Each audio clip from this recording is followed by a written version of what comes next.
500 વર્ષથી જેની રાહ જોવાઈ રહી છે તે જ રામ મંદિરની હવે 22 તારીખે પ્રાણ પ્રતિષ્ઠાનું આયોજન કરવામાં આવ્યું છે। ત્યારે આ પહેલા જ સમગ્ર ભારત રામમય બન્યો હોય એવી સ્થિતિનું નિર્માણ થયું છે। નવસારીના બિલીમોરાથી યુવાનો દોડતા અયોધ્યા પહોંચવા રવાના થયા છે। રામ મંદિરની આસ્થાને લઈને બિલીમોરાથી કેટલાક લોકો દોડતા અયોધ્યા પહોંચી રહ્યા છે। તેની સાથે રાજ્યના લોકોમાં એક અનોખી આસ્થાનું ઉદાહરણ પૂરું પાડી રહ્યા છે।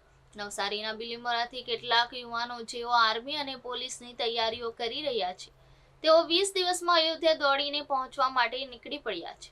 ત્યારે આ સમગ્ર ગ્રુપમાં 40 જેટલા લોકો છે। 30 દોડવીરો અને 10 જેટલા સેવકો આ યાત્રામાં જોડાશે। મહત્વનું છે કે આ 30 લોકોમાં 4 યુવતીઓનો પણ સમાવેશ થાય છે અને 48 વર્ષીય એક વ્યક્તિ પણ આ દોડમાં સામેલ છે।